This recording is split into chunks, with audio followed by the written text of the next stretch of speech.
സുഗമോ ദേവി സീരിയലിൻ്റെ ഏറ്റവും പുതിയ പ്രൊമോ റിവ്യൂയിലേക്ക് എല്ലാ കൂട്ടുകാർക്കും സ്വാഗതം. അങ്ങനെ മുരളിയാണെങ്കിൽ ചന്ദ്രോത്ത് വീട്ടിൽ ജോലി ചോദിച്ചു വരുന്ന സമയത്ത് പ്രഭാവതി മാത്രമാണ് മുരളിയെ കണ്ടിരുന്നത്.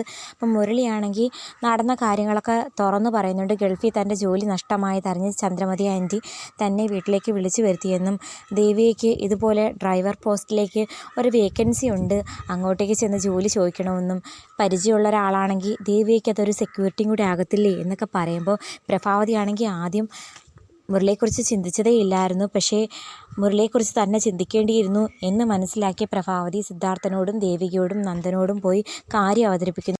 ഒരാളാണെങ്കിൽ ജോലി ചോദിച്ച് ഇങ്ങോട്ടേക്ക് വന്നിട്ടുണ്ടെന്നും എനിക്ക് തോന്നുന്നത് ആ വ്യക്തിക്ക് ജോലി കൊടുക്കാമെന്ന് ഒക്കെ പറയുന്ന സമയത്ത് നന്ദൻ പറയുന്നു, ഇനി ആരെയും അങ്ങനെ വിശ്വസിക്കാൻ പറ്റത്തില്ല, പോലീസ് ക്ലിയറൻസ് സർട്ടിഫിക്കറ്റ് ഉൾപ്പെടെ കൊണ്ടുവന്നതിന് ശേഷം മാത്രം ജോലി കൊടുക്കണോ വേണ്ടെന്ന് ആലോചിച്ചാൽ മതി, അങ്ങനെ വഴിയെ പോകുന്നവർക്കൊന്നും ഇനി ജോലി കൊടുക്കേണ്ട ആവശ്യമില്ലെന്നൊക്കെ പറയുന്ന സമയത്ത് അങ്ങനെ പോലീസ് ക്ലിയറൻസ് സർട്ടിഫിക്കറ്റിൻ്റെ ഒന്നും ആവശ്യമുള്ള വ്യക്തിയാണെന്ന് തോന്നുന്നില്ല, എന്തായാലും ഞാനിന്ന് വിളിച്ചു വരുത്താം, അല്ല ആളിങ്ങോട്ട് വന്നിട്ടുണ്ടോ എന്ന് ചോദിക്കുമ്പോൾ ഉണ്ടെന്ന് പറഞ്ഞ് പ്രഭാവതി ആണെങ്കിൽ മുരളി അകത്തേക്ക് വിളിച്ചു വരുത്തുന്നു. മുരളിയെ കണ്ടത് നന്ദനും ദേവികയും സിദ്ധാർത്ഥനും എല്ലാവരും ഒരേപോലെ അതിശയിക്കുന്നു. മുരളിയുടെ സാഹചര്യം അറിയാവുന്ന സിദ്ധാർത്ഥനും പ്രഭാവതിയും ദേവികയും നന്ദനുമെല്ലാം ആ ജോലി മുരളിക്ക് തന്നെ നൽകുന്നു. എന്ത് പറഞ്ഞാലും ദേവികയെ വിശ്വസിച്ച് ഏൽപ്പിക്കാൻ പറ്റിയ ഒരു ഡ്രൈവറല്ലേ നമ്മുടെ മുരളി. സഹോദരന് തുല്യമായിട്ടാണ് മുരളി നമ്മുടെ ദേവികയെ കാണുന്നത്. ആ ഒരു സാഹചര്യമൊക്കെ മനസ്സിലാക്കി ജോലി കൊടുക്കുമ്പം നമ്മുടെ ഗൗരിയെ ഒന്ന് പറ്റിക്കുന്നുണ്ട്. മുരളിയും നന്ദനും ദേവികയും എല്ലാവരും ചേർന്ന് ഗൾഫിൽ നിന്ന് വന്നപ്പം ഗൗരിയും മുരളിയും കൂടി ചേർന്ന് പറ്റിച്ചതിനുള്ളൊരു പ്രതികാരം എന്നോണം തമാശയ്ക്ക് പറ്റിച്ചതാണ്. പക്ഷേ തൻ്റെ ഭർത്താവിനെ അപമാനിക്കുന്ന ആ സ്ഥലത്ത് എന്തായാലും തൻ്റെ ഭർത്താവിന് ജോലി വേണ്ടെന്നൊക്കെ തീർത്ത് ഗൗരി പറയുന്ന സമയത്ത് ഭർത്താവിനോടുള്ള ഗൗരിയുടെ സ്നേഹം മനസ്സിലാക്കി ആ സസ്പെൻസ് അങ്ങ് പൊട്ടിക്കുന്നുണ്ട് നമ്മുടെ ദേവിക. ഗൗരി വഴി കാര്യങ്ങൾ അറിയുന്ന ഭാർഗവിക്കും ഒരുപാട് സന്തോഷമാകുന്നു. ഗൾഫിലെ ജോലി നഷ്ടമായത് ഒരു കണക്കിന് നന്നായെന്ന് ഇപ്പോൾ അവർക്ക് തോന്നി തുടങ്ങുന്നു. അങ്ങനെ എന്തായാലും ഡ്രൈവർ പോസ്റ്റിലേക്ക് വരുന്നതിന് ശേഷമുള്ള ആദ്യത്തെ ചടങ്ങിന് വേണ്ടിയിട്ട് നമ്മുടെ ദേവികയെ കൂട്ടിക്കൊണ്ടു പോകുന്നു. ആ സമയത്ത് മുരളിയുമൊത്ത് ദേവികയാണെങ്കിൽ സ്വന്തം വീട്ടിലേക്ക് ചെല്ലുമ്പം രാധികയും ശാരികയും മാധവനും എല്ലാവരും അവിടെ ഉണ്ടായിരുന്നു.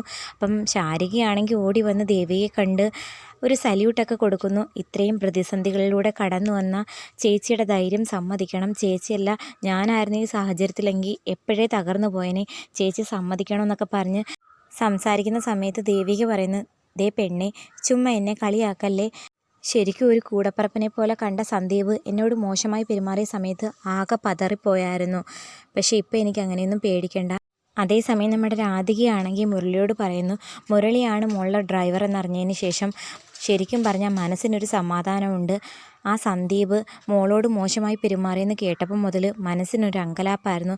ഇപ്പോൾ എന്തായാലും ഒരു കൂടപ്പിറപ്പിന് സമാനമായിട്ടുള്ള ഒരു വ്യക്തി കൂടെ എപ്പോഴും ഉള്ളത് ഒരു ആശ്വാസം തന്നെയാണ്. അപ്പം മാധവൻ പറയുന്നു, രാധിക പറഞ്ഞ ആ കാര്യം ശരിയാണെന്ന് പറയുന്ന സമയത്ത് മുരളി പറയുന്നു, ചന്ദ്രമതി ആൻറ്റി ഈ ജോലിയെക്കുറിച്ച് പറഞ്ഞപ്പോൾ ആദ്യം തന്നെ ഞാൻ വിചാരിച്ചത് ജോലിയെക്കുറിച്ചൊന്നും അല്ല, ദേവികയുടെ സുരക്ഷിതത്വത്തിന് ഒരാൾ കൂടെ വേണ്ടുന്നത് അത്യാവശ്യമാണെന്ന് എനിക്ക് തോന്നിയത് കൊണ്ടാണ് ഈ ജോലി തന്നെ ഞാൻ സെലക്ട് ചെയ്യാൻ കാരണം.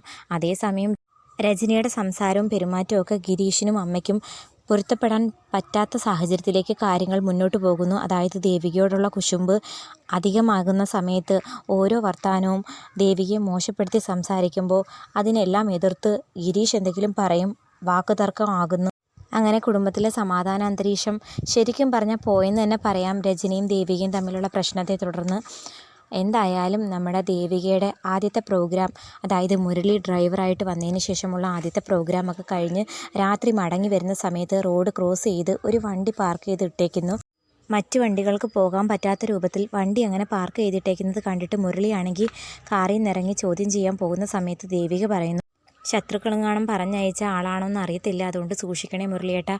അത് കേൾക്കാതെ മുരളിയാണെങ്കിൽ നേരെ അയാളുടെ മുമ്പിൽ വന്ന് എന്തിനാ ഇങ്ങനെ കാണിക്കുന്നതെന്ന് ചോദിക്കുമ്പോഴത്തേക്കും ദേവിക മേഡത്തെ കാണാനാണെന്നും ഒരു കാര്യം പറയാൻ വേണ്ടിയിട്ടാണെന്ന് പറയുമ്പോൾ മുരളി പറയുന്നു, അതിനിങ്ങനെയാണോ ചെയ്യേണ്ടുന്നത്, ഒന്നീ ഓഫീസിൽ വന്ന് കാണണം അല്ലെങ്കിൽ വീട്ടിൽ വന്ന് കാണണം, അല്ലാതെ റോഡിൽ പാതിരാത്രി വണ്ടി തടഞ്ഞാണോ MLA കാണേണ്ടതെന്നൊക്കെ ചോദിച്ച് മുരളി ചൂടാവുന്ന സമയത്ത് ദേവിക പറയുന്നു, മുരളിയേട്ടാ വേണ്ട, നിങ്ങൾക്ക് എന്ത് പറയാനാണെങ്കിലും ഇപ്പോൾ കേൾക്കാൻ സമയമില്ല, ഒന്നീ ഓഫീസിലോ അല്ലെങ്കിൽ വീട്ടിലോ വന്ന് പറഞ്ഞാൽ മതി എന്ന് പറഞ്ഞിട്ട് ദേവിക പോകാനൊരുങ്ങുമ്പം അങ്ങനെ അങ്ങ് പോയാലോ എനിക്ക് പറയാനുള്ളത് കേട്ടതിന് ശേഷം പോയാൽ മതിയെന്നും പറഞ്ഞ് അയാളുടെ രൂപം മാറുമ്പം ദേവികയ്ക്ക് പേടിയാകുന്നു. അതേസമയം മുരളിക്ക് നല്ല ദേഷ്യമാകുന്നുണ്ട്. എന്തായാലും നമ്മുടെ അരുന്ധതിയോ അല്ലെങ്കിൽ ഇനി രജനിയെങ്ങാനും വല്ല ആളുകളെയും പറഞ്ഞു വിട്ടേക്കാണോ ദേവികയെ തകർക്കാൻ വേണ്ടിയിട്ടെന്ന് അറിയില്ല. കാരണം അത്രമാത്രം ശത്രുതയാണ് രജനിയുടെ മനസ്സിൽ ദേവികയോടുള്ളത്. ദേവികയുടെ ഓരോ പെരുമാറ്റം, അതായത് ക്ഷേത്രത്തിൽ പോയാലും പ്രായമായ സ്ത്രീകളെ വണ്ടിയിൽ കയറ്റി ഡ്രോപ്പ് ചെയ്താലും എന്തായാലും അതൊരു ന്യൂസായിട്ട് മാറുന്നുണ്ട്. അപ്പം ദേവികയുടെ ഇമേജ് കൂടി വരുന്ന സാഹചര്യത്തിൽ വീട്ടിലുള്ളവരും പൊതുസമൂഹത്തിലുള്ളവരും ദേവികയെ ഇങ്ങനെ പുകഴ്ത്തുന്നത് കണ്ട് സഹിക്കാൻ പറ്റാതെ രജനിയുടെ വല്ല ചതിയാണോ എന്ന് കാത്തിരുന്ന് കാണേണ്ട കാര്യമാണ്.